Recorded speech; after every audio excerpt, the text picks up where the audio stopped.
Assalamualaikum warahmatullahi wabarakatuh. Waalaikumsalam warahmatullahi wabarakatuh. Sampurasun sadayana. Rampes. Saya Muhammad, kembali lagi dengan saya di acara bincang-bincang santai bareng Mang Ahmad.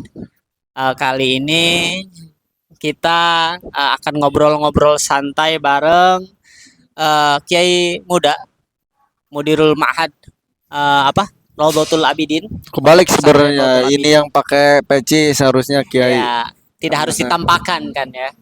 Gak apa-apa. Eh, Obrolan santai kita kali ini, Gus, kita Ya, akan membicarakan mungkin tentang refleksi kemerdekaan. ya. Kebetulan nanti besok kita akan merayakan Dirgahayu Republik Indonesia yang ke-79 nih, Gus. Eh, Sebelum apa namanya kita mulai bincang-bincang santai kita, barangkali kita ingin tahu dulu profil Gus Muiz nih. Silakan Gus Muiz, bisa secara mandiri kan ngobrol, ngomong, memperkenalkan diri, Gus, silakan. Ya, saya Muhammad Al Muizul Kahfi, lahir di Lebak, tumbuh besar di lingkungan tradisi ahli sunnah wal jamaah, alhamdulillah. Menempuh pendidikan di pondok pesantren Al Ihsan di Pandeglang tempatnya. Kemudian setelah di Pandeglang saya hijrah di kota metropolitan di Jakarta, tepatnya di Universitas PTIQ Jakarta. Di situ saya kuliah S1 dan S2, alhamdulillah di situ sampai selesai. Kemudian setelah itu saya mudik pulang ke tempat saya lahir, yaitu di Malang Tengah, Di mana itu Malang Tengah, Gus?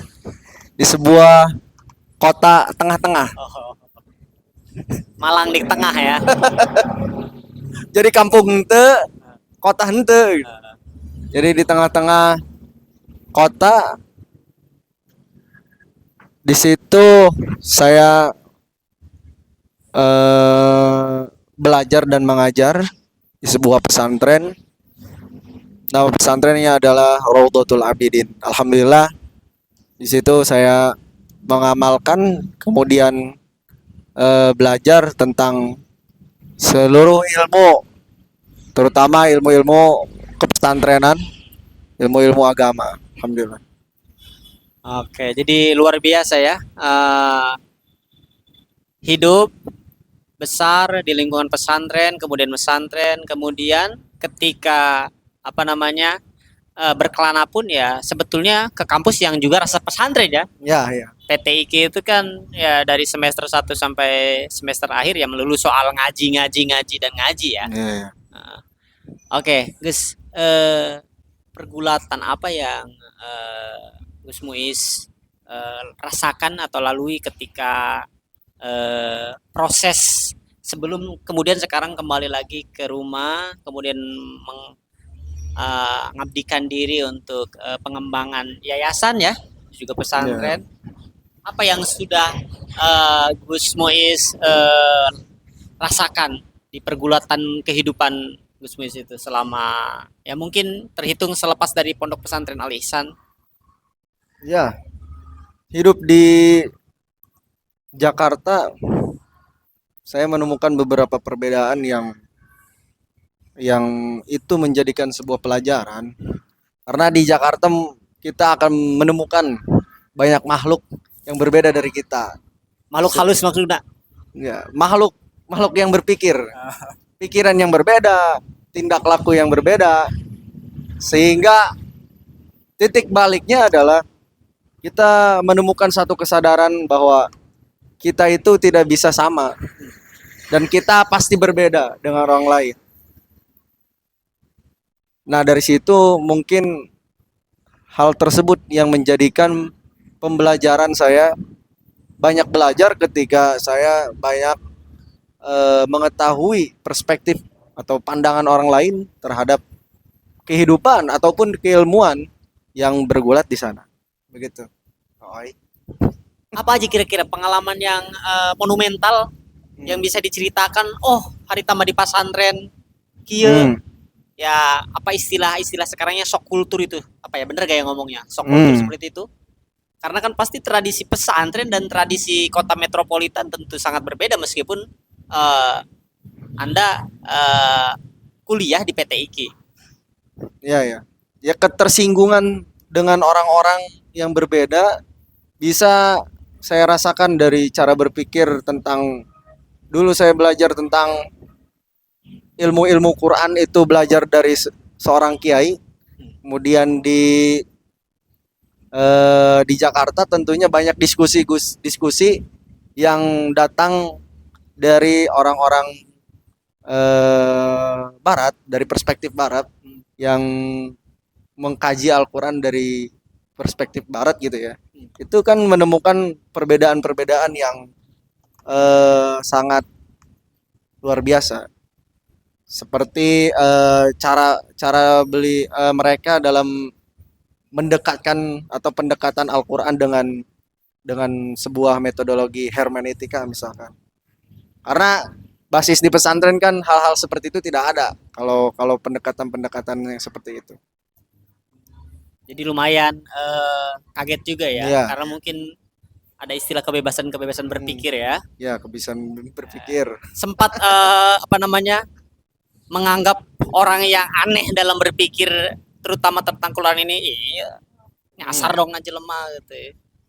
Ketika baru Ya, datang, pasti seorang yang belajar di pesantren itu akan menemukan satu titik kesadaran yang wah, aing bareto teu kieu ya, ngaji kieu. Akan menemukan seperti itu. Tapi lama kelamaan saya menikmati prosesnya karena itu bagian dari dinamika sebuah ilmu pengetahuan. Kalau tidak seperti itu khazanah akan mandek ya, yeah, akan jumud, terasa jumud. yeah. Nah, hal-hal atau problematika yang ada dalam ilmu pengetahuan saya nikmati, kemudian saya resapi, itu sebagai jalan jalan perjalanan intelektual saya saja begitu.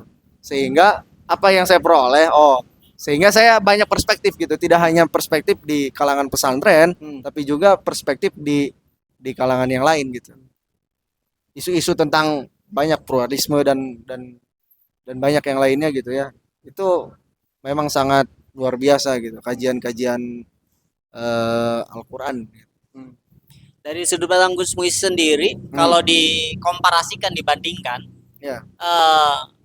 setelah melalui pergulatan panjang tersebut kan tentu apa namanya menemukan hal-hal yang berbeda ya, sangat berbeda bahkan. Ya.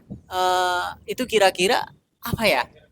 Apa hal-hal baru yang beda ya di pesantren mah, beda ya di kampus mah. Ya. Dan kemudian kan Anda harus kembali lagi nih ke pesantren, Anda harus kembali lagi ke pesantren, dan bagaimana cara Anda menyesuaikan diri, cara Anda mengimprovisasikan apa yang Anda dapat dari perjalanan intelektual Anda itu harus seperti apa tuh? Itu kan pasti apa namanya datang ke pesantren dengan tradisi-tradisi keagamaan tradisional, tradisi keagamaan yang bisa kita katakan konservatif. Anda bawa apa namanya pengalaman hidup Anda kan pasti Anda juga terapkan di pesantren ya. Ada pengaruh-pengaruh perjalanan intelektual Anda yang kemudian Anda terapkan di pesantren. Itu seperti apa tuh cara penyesuaiannya? Pasti kan kalau ujung-ujung juga pasti mungkin kan kaget segala rupa. Gimana itu? Ya. Berbicara tentang bagaimana dua kutub yang berbeda antara kultural pesantren dan sebuah kultur yang ada di luar sana atau di dunia kampus misalkan. Ya kalau di pesantren kita pasti isinya doktrin ya, atau isinya dogma tentang sebuah pelajaran yang harus gak mau nggak mau ya harus sendi kodau yai gitu kan. Mau nggak mau harus seperti itu. Tapi berbeda ketika kita belajar di sebuah universitas, kita dipaksa untuk banyak berpikir kritis sehingga cara pandang kita itu bisa berbeda dengan orang lain. Karena dengan berbeda itu, dengan dasar yang kita punya, maka kita akan menemukan satu perspektif yang berbeda. Kemudian ketika saya Kembali ke kembali pesantren lagi ke pesantren, ya tentu saya, dengan pemikiran yang berbeda itu. ya tentu saya komparasikan dengan apa, kalau sekarang itu Islam wasatiyah. Ah, Jadi tengah-tengah gitu. Ketika yang dulu misalkan kiri banget gitu, ah. atau yang kanan banget, kemudian saya tengah. Seperti Islam yang wasatiyah itu, Islam Oh, moderat ya. semoga kembali ke tema yang akan kita bahas dari awal tentang refleksi kemerdekaan ini kan tentu Ya, ya. berkaitan tentang kebinekaan, tentang tadi mungkin moderasi beragama juga ya, Ya, ya. tentang Islam Wasatiyah, tentang berbagai hal yang sifatnya tentang nasionalisme dan keindonesiaan ya. Hmm. Di pesantren sendiri ketika hal-hal tradisional mungkin masih lekat ya, kadang-kadang ya mungkin bisa kita katakan pesantren-pesantren tradisional itu antipatif ya terhadap eh, apa namanya yang sifatnya ya modernisme dalam bidang pendidikan. Ya. Kadang-kadang terkadang masih banyak dan bahkan kadang-kadang masih suka apa ya Tumpang tindih. mempermasalahkan ya, Ya. masih suka mempermasalahkan, membanding-bandingkan. Ya kadang-kadang selalu muncul bahasa ilmu dunia jika ilmu akhirat itu tuh ya. Nah, bagaimana kemudian eh, dalam hal ini Anda bisa apa namanya sebagai seorang apa mualim, sebagai seorang pengajar kepada para santri-santri mentransferkan pengetahuan-pengetahuan tersebut tadi soal harus kita berislam secara wasatiyah, harus Ya. kita menyadari bahwa kita hidup berbangsa dan negara di Indonesia, keberagaman tentu apa namanya sebuah keniscayaan yang ada di Indonesia. Bagaimana itu kira-kira? Ya, antara dikotomi ya, antara ilmu dunia dan ilmu akhirat. Iya. Sebenarnya ya pada intinya ya kita sama-sama dalam perjalanan hidup ini. Hmm. Tapi yang membedakan adalah bagaimana dia niatnya. Nah, Kalau seorang santri kan mau jadi apapun itu, ketika niatnya benar, ya kesannya akan benar ya. Ya itu yang saya tanamkan kepada santri-santri sehingga dia mempunyai perspektif yang berbeda dari santri-santri yang lain. Karena kita tidak bisa melihat orang sebelah mata. Misalkan orang bergulat di sebuah pengetahuan umum, itu bisa dikucilkan juga. Dia juga memiliki sumbangsi terhadap negara ini. Kan itu hukumnya kan menjadi fardu kifayah. Fardu kifayah sebenarnya kan. Orang belajar matematika itu ya fardu kifayah. Kemudian banyak ilmu-ilmu yang lain yang sebenarnya tidak usah dipisah-pisahkan atau dikotak-kotakan. Yang terpenting adalah niat kita dalam mengarungi kehidupan ini gitu. Titik baliknya ya niat kepada Allah Subhanahu wa taala. Dengan niat ini kita akan menghantarkan apa yang kita capai gitu. Jadi intinya apa namanya? Gus Muis ini mencoba menanamkan santri bahwa ya tidak ada bedanya ya Iya. antara ilmu agama ataupun ilmu dunia yang kadang-kadang suka digulirkan ya Ya, ada oleh terjadi dikotomi ya. iya, kita katakanlah mungkin bisa dikatakan kalau secara ininya santri yang masih konservatif ya. Ya, Ya. Kadang-kadang kan nyinyir itu suka nyinyir gitu ya, kan. selalu ada seperti itu. Pun juga mungkin sebaliknya anak-anak sekolah pun sarjana pun kadang-kadang nyinyir juga gitu kan. Itu tadi kita penting dalam punya perspektif yang moderat. Moderat. Sehingga tidak kanan dan tidak kiri gitu. Kita bertengah-tengah, ada di tengah-tengah gitu. Penting seperti itu ya, menurut saya. 79 tahun Indonesia merdeka. Iya. Tentu proses yang kita lalui sekarang sebagai anak negeri ini, kita masih muda ya, belum tua kan kita. Iya, saya masih muda juga. Ya lebih muda Anda ya betul. Tentu perjalanan kita yang lama ini yang sudah dibangun oleh founding father kita, baik itu dari tokoh-tokoh nasionalisnya ataupun tokoh agamisnya, merupakan perjalanan yang harus kita rawat bersama-sama. Ya. Saya juga pengen tahu nih, pesantren sendiri dalam hal ini Anda sebagai seorang praktisi pendidikan di pesantren khususnya, Ya. Seperti apa nih melihat ataupun merepresikan diri sebagai seorang yang dari sekarang bahkan mungkin sampai eh, akhir hayat akan Iya. berkecimpung di dunia pesantren, eh, seperti apa? Apanya? Gimana gitu refleksi Ya, refleksi refleksi tentang kemerdekaan? kemerdekaan ya. Tentu refleksi tentang kemerdekaan Republik Indonesia ini tidak berdiri di atas ruang yang kosong, tidak berdiri di atas cara berpikir yang kosong. Dia berdiri atas dasar cara berpikir, kemudian banyak hal-hal yang dikorbankan oleh pendiri bangsa ini, Hmm, sehingga dari kalangan pesantren atau para kiai hmm, atau para agamawan ya, hmm, itu memperjuangkan eh, kemerdekaan Republik Indonesia. Bukan hanya para kiai, banyak tokoh-tokoh non Islam juga yang memperjuangkan kemerdekaan, karena kemerdekaan ini bukan hasil ngasih gitu ya. hmm, Banyak hal-hal yang dikorbankan oleh bukan hanya Islam ya. Itu titik baliknya ya. hmm. Bukan hanya Islam tapi yang lainnya gitu. Suku-suku yang lain atau apa?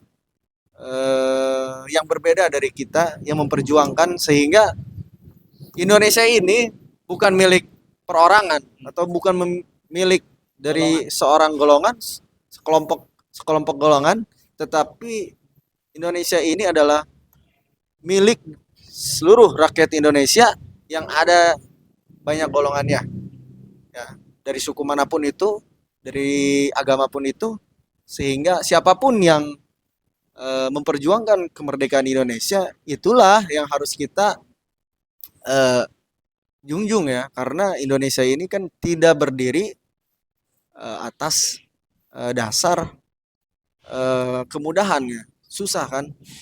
Jadi yang harus kita refleksikan dalam kemerdekaan ini tentu kebersamaan dan kebinekaan yang harus kita sadari dalam diri, sehingga kita mempunyai satu nilai yang komprehensif antara antara apa, kebinekaan dan kesadaran dalam eh, kesadaran dalam menjunjung tinggi nilai-nilai keindonesiaan yang berbeda ini. Seperti itu.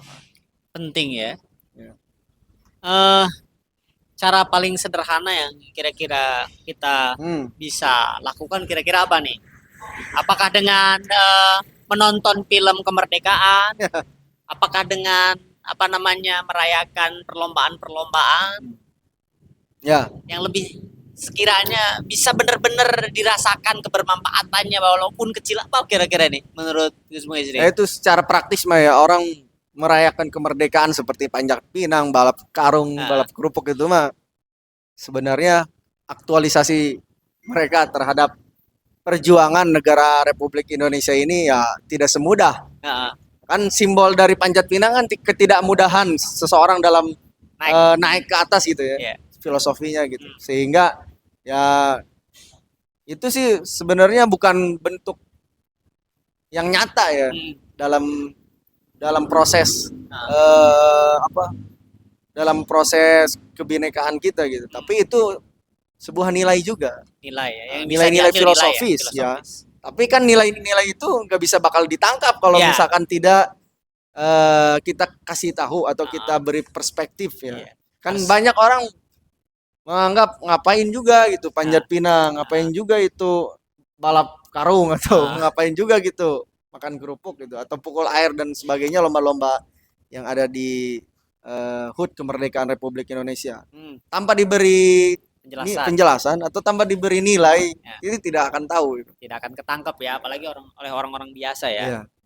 Langkah-langkah yang paling Bisa konkret ya konkret dilakukan gitu ya ya. dilakukan ya apa ya? Ya belajar ya. Belajar. Belajar sejarah, kemudian belajar mengetahui hakikat Indonesia, hakikat keragaman.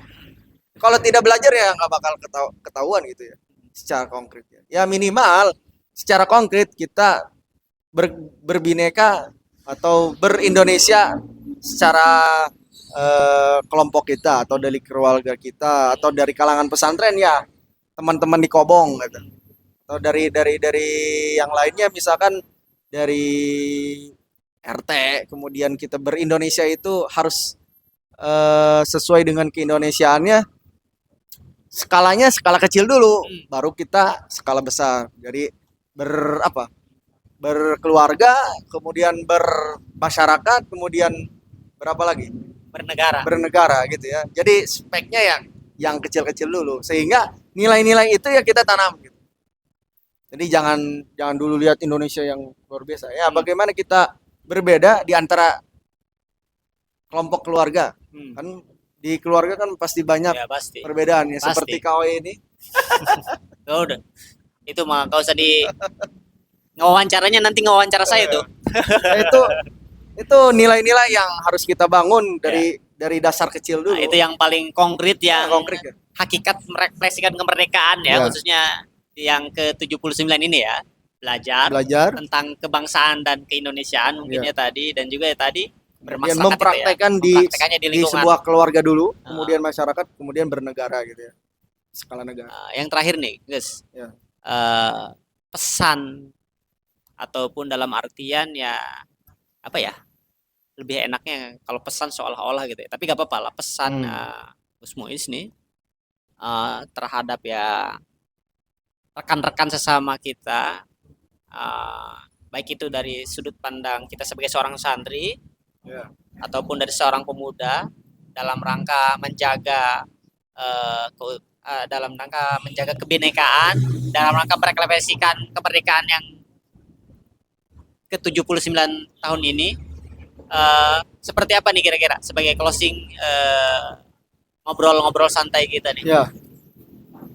Indonesia berdiri bukan di atas ruang yang kosong. Indonesia berdiri di atas perjuangan-perjuangan yang diperjuangkan oleh pahlawan Republik ini. Kita sebagai generasi penerus bangsa ini harus terus memperjuangkan apa yang dicita-citakan, meskipun kita terlihat Indonesia kiamatnya, gitu kan? Adalah hal-hal pesimis di hati kita tentang keindonesiaan ini yang tidak sesuai dengan apa yang diingin kita atau apa yang diharapkan kita, gitu kan? Ekspektasi yang tidak sesuai dengan realita itu ya biasanya. Itu. Ya, hal-hal yang negatif atau pesimis dalam diri kita ya buang jauh-jauh, karena dengan kita optimis maka mungkin Indonesia akan menjadi kiblat negara-negara yang lain gitu, kalau misalkan kita sebagai pemuda-pemudanya bisa memperjuangkan atau merevolusi apa yang tokoh-tokoh bangsa kita inginkan, begitu. Luar biasa nih, luar biasa. Terima kasih Gus, bincang-bincang santai kita kali ini. Semoga ya apa yang kita obrolkan kali ini bisa memberikan nilai kemanfaatan ya untuk yang nonton. Ya meskipun mungkin belum banyak yang bisa nonton kita, semoga ke depan ya tahu-tahu ngebludak yang nonton ya. Amin amin. Itu kita cukupkan ngobrol santai kita kali ini, karena kalau panjang-panjang ya suntuk juga ya. Secara formal seperti ini. Terima kasih atas waktunya. Kurang lebihnya mohon dimaafkan. Semoga kita bisa terus ngobrol mungkin di season-season selanjutnya dalam tema-tema yang berbeda juga ya. Kalau sekarang mungkin tentang refleksi kemerdekaan, kalau mungkin nanti ke depan tentang pesantren, tentang pendidikan di pesantren seperti apa dan lain-lain. Terima kasih Gus. Ya, terima kasih juga. Saya Mang Ahmad. Saya Muizul Kahfi. Wassalamualaikum warahmatullahi wabarakatuh.